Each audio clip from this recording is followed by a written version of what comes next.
Alright, so how many of you guys have ever intentionally avoided walking underneath a ladder? Or, you know, kind of freaked out a little bit when you're driving down the road and a black cat runs in front of you? Anybody?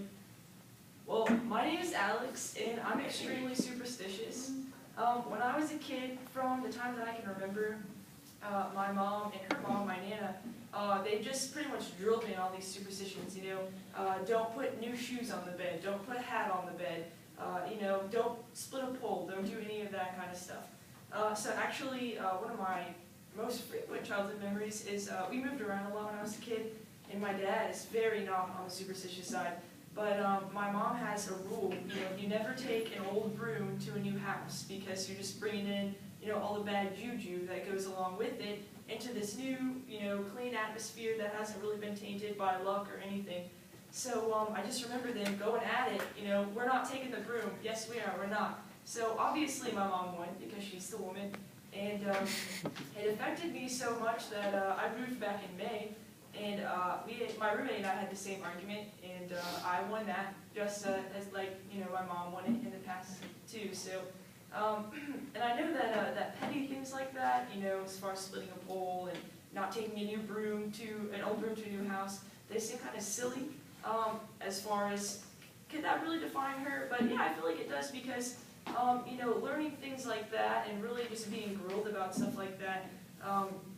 Really kind of opened my mind to different viewpoints. And another thing that my mom and Nana always really harped on me about as a kid was the idea of karma, which karma isn't necessarily a superstition, but basically, you know, it's the belief that if you do bad things, then bad things are going to happen to you, right? So if you avoid doing the bad things, you're kind of, you know, the runaround way of preventing bad things from happening to you, which is the same as, you know, preventing bad juju. So I feel like that's kind of along the same lines. So my entire life I've kind of tried to live by the rule of karma, which is, you know, don't do bad things. Kind of like the golden rule. I'm sure that everybody here knows that. You know, Girl Scouts, Boy Scouts, church camp, something. You know, just treat everyone like you want to be treated, which is what I'm trying to do. And I feel like I'm a better person for it.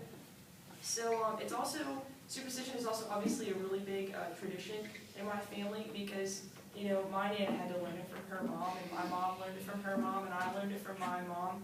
So that definitely makes it something that I can pass down to my kids one day, you know, just all these little tips and tricks. Because just when I think that there's no more superstitions left to learn, I go home for the holidays, and something else gets thrown at me, and I have to put it into my inventory. So, and also my Nana, she passed away when I was really young, when I was 6 years old. And we were really close despite me being that young. And, you know, my mom struggles with it, and, you know, I struggle with it still sometimes, even though I was such a little kid. But the fact that we have these superstitions, it gives us something to continue to bond over, like in her memory. And I know that my Nana would be happy that I still remember everything that she taught me. So, and I actually used to be really embarrassed of being superstitious, you know.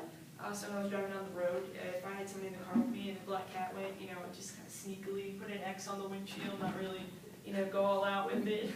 But I've gotten to the point now where I just kind of embrace it. I'm like, this is who I am, you know.